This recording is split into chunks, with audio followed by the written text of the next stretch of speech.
Hi, in this module on nature of materials as part of this course on basic construction materials, we will be talking about atomic structure and interatomic bonds in this particular lecture. So, this is the outline for this module. First we will talk about atomic structure and bonding, and then we will talk about metallic materials, where we will talk about lattice structure, grain structure, and then alloys, phase diagrams, etc. And then we will look at inorganic solids and organic solids. So, this will be about 4 lectures, and today we are going to look at basic material concept, which is atomic structure and bonding. That is what is included in this particular lecture, and these are the textbooks I have referred for this, and also as I mentioned a lot of schematics etc. from the internet have been used to demonstrate various principles. Okay. Now, before talking about atomic bonding and all that, I would like to bring your attention to something which is we are all familiar with, that is pencil. And have you thought why some people call it lead pencil? So, we will look at that. So, it was when this particular material was discovered in 1600s, the black lead, it was some sort of black color lead, it looked like that, and rather than a form of carbon, and hence the lead pencil, people started calling it lead pencil, although it is not really lead. Now, sticks of pure graphite is what is actually used in our pencil, and they are very brittle in nature, as you know it very well. When you push it hard onto the paper, and if it is a hard surface, it will break, as I had shown a picture on the bottom right side. And because of this brittleness of this graphite stick, where people put that in the wooden tubes, or so you drill a hole in the wooden, that is how the pencil is made, and then you keep this graphite stick inside and then compress it so that it does not come up very easily. And then here you have another example where a modern type of pencils, where you have steel or a metallic tube and a very thin stick is kept. And it is very important to have that tube all the way to the tip, so that you do not really break it. So, the lateral force coming onto that is very less. Now, let us look at so this was officially with the core of solid graphite, which was known then as black lead. Even today people call it lead pencil. Here is another type of pencil where a flat piece of graphite is kept in between 2 wooden pieces. So, anyway, the point here is it is a brittle material, and to be able to write you need some kind of stiffener around it. That is what the wooden pieces are for. Now, look at the rightmost picture, where you can see this pencil when you write. Okay. When you write, essentially what is happening is layers of graphite gets attached to the paper. Okay.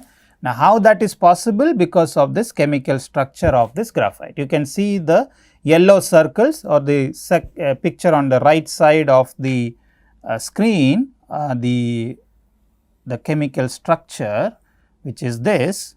Okay. Now, that you can see 3 layers on this drawing itself, right? Layer 1, layer 2 and layer 3. Okay. Now, these 3 layers just to demonstrate. Now, when you write with a pencil, so layer by layer gets attached to the paper or whichever surface you are writing. That is essentially what happens, and that is what makes it easy to write, or makes it a suitable material to write. Now, this why the layer by layer is getting detached from the graphite stick and getting attached to the paper, because the vertical lines here in this drawing, which are actually weak binding force or weak bonds, as compared to the other bonds which are horizontal in nature in this drawing. Okay. So, these are all weak bonds. So, what happens as you apply the lateral force while writing, these bonds get broken, they get broken. Okay. So, if this bond, this layer is broken, then that means the lowermost layer, if this bond set of bonds are broken, the lowermost layer will get stick to the paper and so on. I think it's clear now. So we have weak bonds and strong bonds. Now look at the left side where you have a diamond example, where you have again very strong bonds. So it's not very easy to write with a diamond, even though both of these are made out of carbon. So the bonds play a significant role in whatever the material property we are talking about. Okay. Now, why in the case of diamond, though this carbon atom doesn't get detached? Because all the bonds which you are seeing over there, they are all very strong bond, or they are all covalent bond, and they are very strong. Whereas in the case of graphite, the right side picture, they have both strong and weak bond. This is a strong bond and this is a weak bond. All the vertical lines are weak bonds. Now that is the reason mainly why because of which we are able to write using a pencil. Okay. Now some recap on some fundamental things about atoms, etc. We will just very quickly go through this. You already know this, I just wanted to refresh. Atom excuse me, consists of nucleus and electrons. You can see the nucleus here and then electrons around it. And what is the nucleus consists of both protons and neutrons. What is atomic number? It is basically the number of protons. Atomic mass, it is a mass of protons and neutrons. And then also the Avogadro number, which indicates the number of atoms present in 1 mole of the 1 mole of, if it is electrons, the same thing. Okay. Now looking at atomic models, this is the left side image, shows kind of evolution of different models which describe atom, like starting from Dalton's model in 1803, then Thomson in 1904, then Rutherford in 1911, Niels Bohr in 1913, and finally we have this Schrodinger's model 1926, in which you can see that in Niels Bohr model you can see this well defined orbits are told, right. But later on, based on Schrodinger's model, it said it is not well defined orbit, but rather there are cloud of electrons. So their electron could be anywhere in this region. Okay. Now look at the picture on the right side. The same cloud, it's redrawn, shown here. Okay, this is that cloud we are talking. Now if you draw the vertical line here, that is the position of the nucleus. So nucleus is here. Now as you move away from the nucleus, okay, the distance from the nucleus, what is the possibility of finding a electron? So that is what is drawn in this probability density function. Okay. Now you can also imagine that as a cross section drawn like this. If this is the section, okay, if this is the section, let us say AA, and distance from the nucleus along the section AA is what is drawn. Okay. So as you come to the center of this orbit or cloud region, you can find that is the probability where finding an electron is very, very high. Now now we just talked about there are cloud and all that, then how it is actually organized, or how is the electrons configured in a particular atom. So there are something called principal quantum number, where we talk about 1, 2, 3, 4, and then there is designation given to each of the shell, which are K, L, M and N, and then there are subshells which are S, P, D and F, S, P, or you can say S, P, D and F. Okay. So in the first shell you have only S subshell, in the second shell you have S and P, in the third one you have S, P and D, and then in the N you have S, P, D and F. Now number of states, you can see S1, S1, that is what it is, the number of states, and then you have number of electrons per subshell and per shell. So this just to recap, we all studied in the previous, before coming to engineering colleges. So, this is just to recap it, so that I also wanted to emphasize that these are important to be remembered when we talk about materials. Now, most important thing in all this is the valency. What is that? It is the number of electrons that must be lost or gained by an atom to obtain a stable electron configuration. Okay. And now these depending on the number of valence electron, the type of bonds, the number of bonds that can be formed is also very much dependent on the number of valence electrons which you have. Now, in the previous slide I showed a table like this.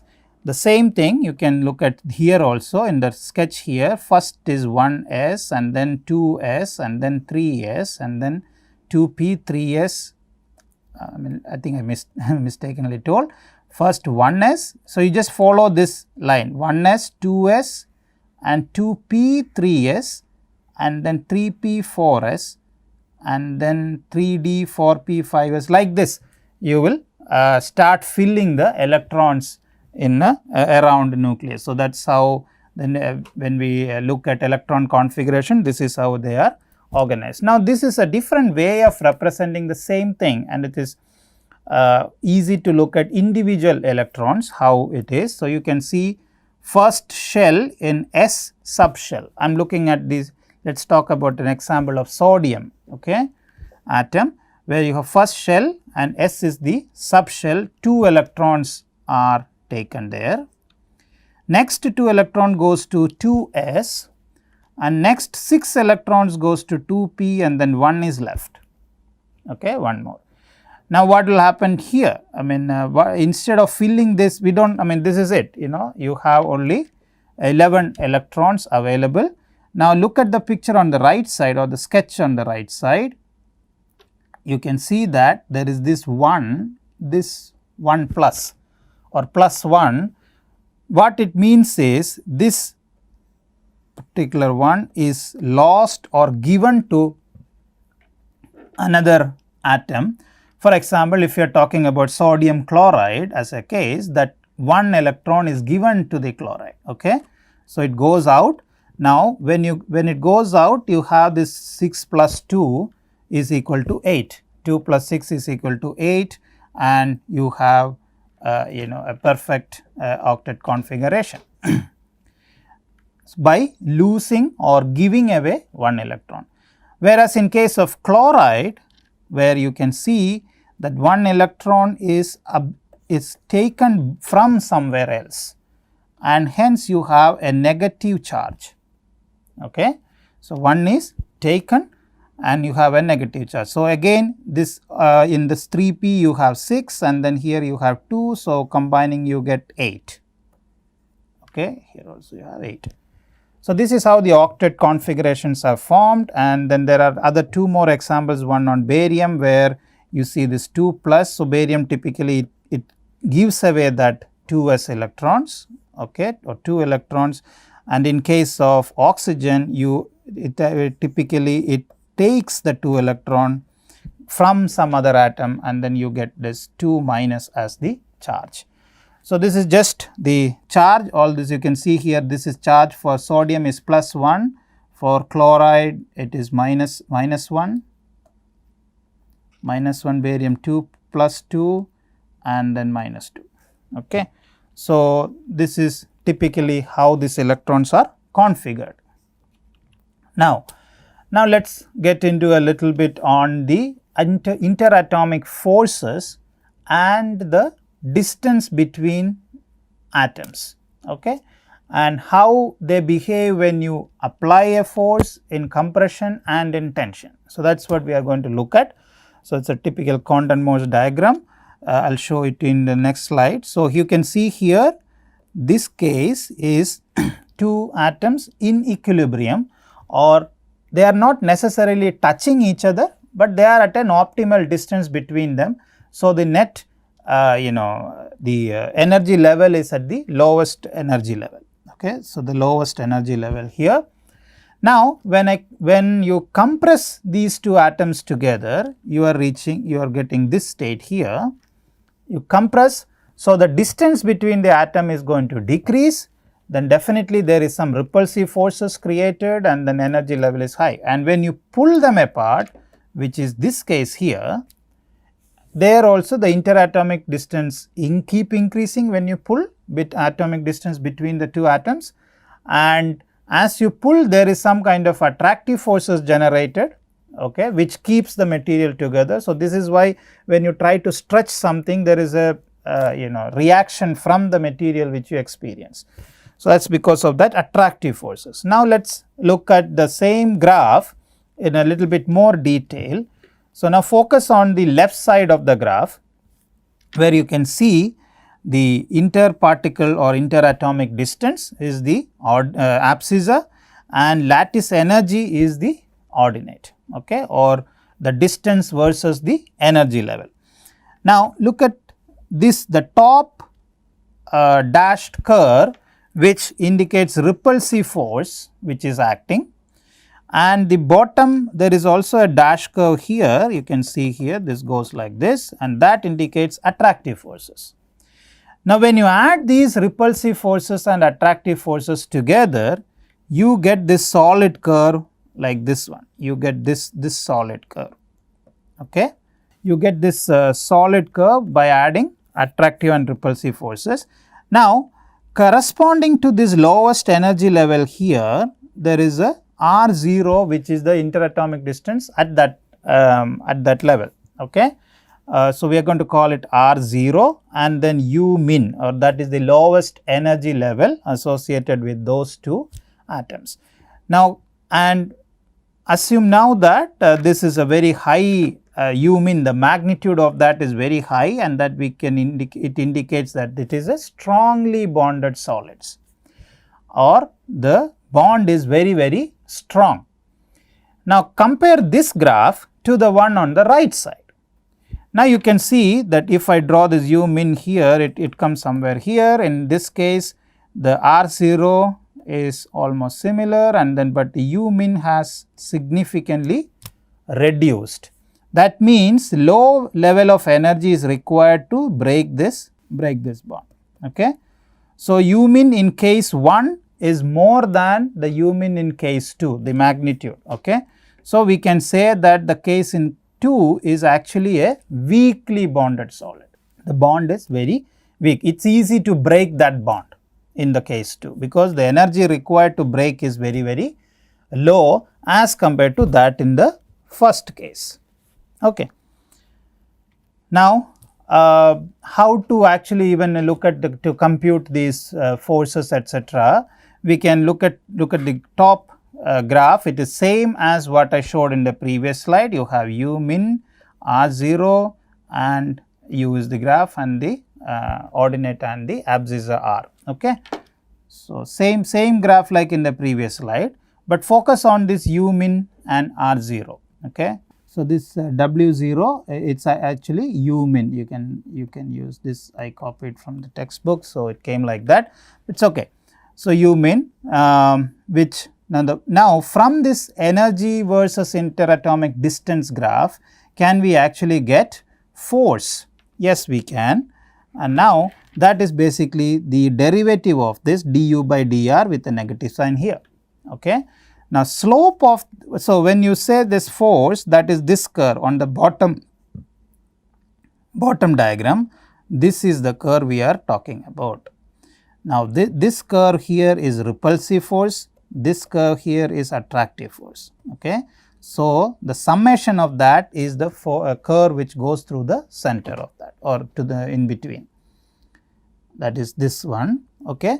Now, slope of this curve at this point, okay, that is at R0 is approximately linear and gives a measure of the restoring force or the reaction where that acts on the atom for small displacement. So, when you stretch a little bit, there will be a reaction to keep the materials together, and that is that force representing, and I will show more detail or more clearly this on the next slide.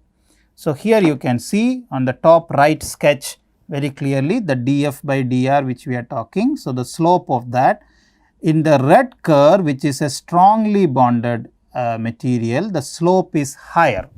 That means when you try to pull, there will be a lot of force acting against the pulling force. The blue one is a weakly bonded thing. That means when you try to pull, the force generated is still going to be not that high as in case of the red one. So, you can see, look at the slope, this let us say I am going to call it R, or let me call it strong material and weak material. Okay. So, the slope of that line at R0 is actually smaller in case of W material or the weak material as compared to that in the stronger material. Okay. So, the slope of this line and this line, two lines. Now, and also that is straight over there, that indicates we can actually determine the modulus of elasticity, that indicates that.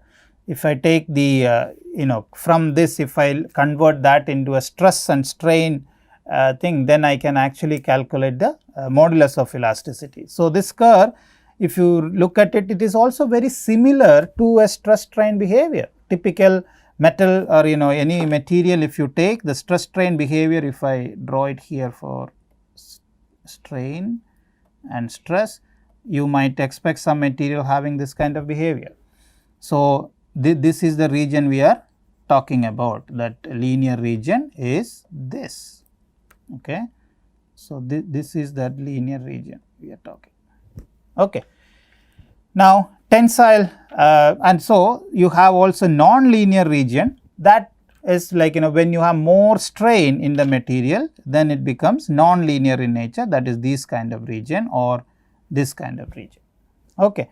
So, when the stress or when the strain given or the when at the beginning of the stretching you have very low strain, and that point there will be a reaction from the material, and that kind of indicates the elastic modulus, and it is straight, the curve is straight line in that region, but as you keep pulling, the curve becomes non-linear.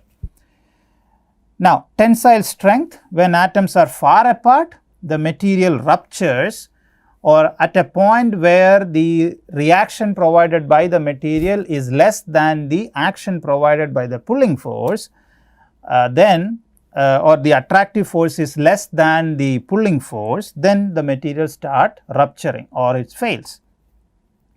And that is a point over here on the right end of this over here, this is that point. Now, when you talk about compressive strength, the possibility of pure compression failure is very limited. Why? Because as you keep pushing the material, the atoms together, there will be repulsive forces generated which will prevent it from getting too close. But what eventually will happen at that time is, typically there will be some lateral movement happening, instead of coming it will just try to slip and all that. So, that is, I mean, when you look at a concrete prism specimen also, you will see that when you compress it, it does not compress by reducing the volume of the material, but rather it undergoes the shear failure and all that, which because of the movement, horizontal movement. Anyway, so, but yes, it looks very nice that we can get this Condon-Morse diagram at atomic level and then predict how the macro behavior, but it is not always possible that way. Why? Because when you talk about a single atom, it is not the same way it is going to behave in a group of in a macro scale, because there will be a lot of flaws or imperfections in the material system. Things in a atomic level is not same. When you put a lot of atoms or lot of molecules together, then there will be a lot of imperfections in the system or flaws in the fissures, cracks, etc. So many things will be there, which we are going to cover in next few lectures. But for now, you assume that there will be a lot of imperfections in the system, and because of these imperfections, the macro behavior may not exactly match with the micro behavior which is represented in the Condon-Morse diagram here. Okay. Now, let us look at how the shape of this diagram, or what does it mean when it or how it is related to the thermal expansion, coefficient of thermal expansion, or how we can use these graphs to understand the coefficient of thermal expansion. So, let us look at the case of a weakly bonded material on the left side. There I put high alpha, that means high coefficient of thermal expansion.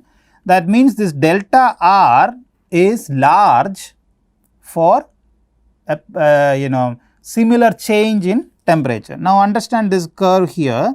You can see this curve, it goes like this, the same curve which we were talking in the previous slide.